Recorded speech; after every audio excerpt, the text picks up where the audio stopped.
Halo, selamat datang di channel Materi Kesmas. Pada channel ini kita akan bahas seputar ilmu kesehatan masyarakat. Semoga bermanfaat. Pertama, kita akan membahas mengenai konsep dasar kesehatan masyarakat. Baik, untuk kesehatan masyarakat sendiri ini terdiri dari 4 tingkat 1, 2, 3, dan 4. Dimana kalau diperhatikan pada tingkatan ini sebenarnya dimulai dari tingkatan pertama, kesehatan masyarakat itu hanya dilakukan di pengobatan seperti klinik, hingga akhirnya pada tingkat keempat itu kesehatan masyarakat sudah mulai diintegrasikan kepada lintas sektor dan multidisiplin lainnya yang mendukung. Selanjutnya, untuk ruang lingkup kesehatan masyarakat sendiri ini ada 4. Ada promotif, preventif, kuratif, dan rehabilitatif.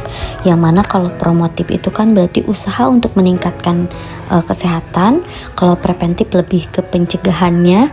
Kalau kuratif mengatasi masalah yang sudah terjadi dengan pengobatan. Dan selanjutnya adalah rehabilitatif, pemulihan kesehatan. Ini pula yang menjadi penting. Ilmu kesehatan masyarakat memiliki disiplin ilmu yang banyak sekali, dan diantaranya adalah perilaku kesehatan, di mana perilaku kesehatan ini mempelajari faktor-faktor perilaku yang mempengaruhi terhadap kesehatan, misalnya perilaku hidup bersih dan sehat, berolahraga, narkoba, dan lain-lain. Yang selanjutnya adalah pendidikan kesehatan, di mana pendidikan kesehatan ini mempelajari salah satunya tentang edukasi masyarakat terkait dengan masalah kesehatan, misalkan tentang seksual dan hal yang mengedukasi lainnya. Selanjutnya adalah ekonomi kesehatan yang mempelajari tentang aspek ekonomi di bidang kesehatan. Salah satunya rancangan anggaran, kelayakan investasi, asuransi, kredit yang dapat dilakukan di bidang kesehatan. Dan yang selanjutnya manajemen administrasi kesehatan yang mempelajari tentang penata laksanaan kegiatan di bidang kesehatan. Untuk selanjutnya adalah gizi kesehatan masyarakat. Ini pula yang menjadi penting di masyarakat, di mana mempelajari tentang tingkat gizi masyarakat dan upaya-upaya pemantauan serta program peningkatan gizi pada masyarakat di perkotaan ataupun di pedesaan. Biostatistik yang mempelajari mengenai pengumpulan data serta analitis statistik yang berkaitan dengan kesehatan masyarakat, dan kesehatan lingkungan yang mempelajari tentang pengaruh lingkungan hidup terhadap dengan kesehatan dan tentunya dengan kejadian penyakit berbasis lingkungan di masyarakat.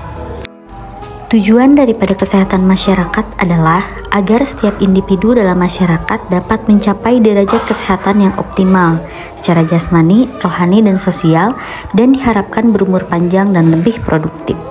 Dan prinsip kesehatan masyarakat sendiri lebih mengutamakan tindakan pencegahan preventif daripada pengobatan kuratif.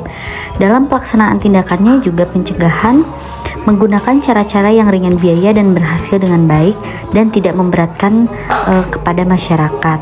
Sasaran yang diutamakan juga adalah masyarakat yang terorganisir dan mengutamakan masalah-masalah kesehatan masyarakat pada setiap kesehatan perorangan.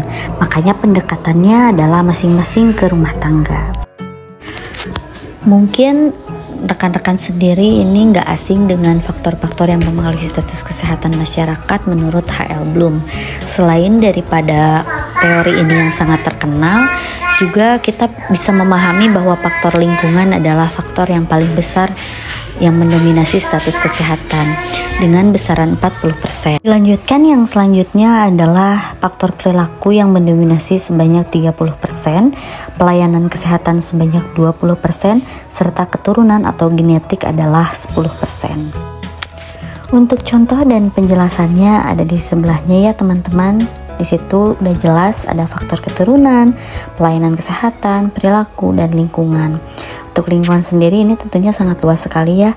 Ada faktor fisik, ada sampah, air, udara, tanah, perumahan, sosial, hasil interaksi antara manusia dengan manusia lainnya, yang didukung dengan faktor-faktor lain yaitu kebudayaan, pendidikan, serta ekonomi.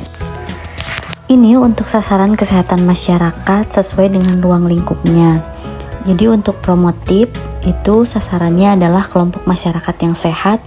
Gimana caranya mereka supaya tidak terkena sakit. Kalau untuk sasaran preventif adalah kelompok orang yang dengan beresiko tinggi. Dilakukan pencegahan supaya mereka tidak terkena masalah kesehatan. Yang selanjutnya adalah kuratif, di mana kuratif ini lebih menekankan pada pengobatan. Jadi sasarannya adalah orang sakit. Dan rehabilitatif ini sasarannya adalah masyarakat yang baru sembuh. Gimana caranya mereka supaya tidak kembali lagi sakit dan terkena masalah kesehatan. Nah, untuk materi yang pertama, karena ini masih pemanasan, jadi kita cukupkan dulu ya. Nanti dilanjut dengan materi-materi lain yang bermanfaat tentunya.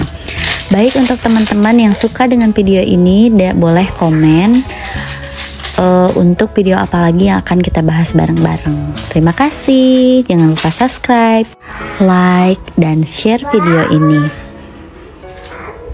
Wassalamualaikum warahmatullahi wabarakatuh.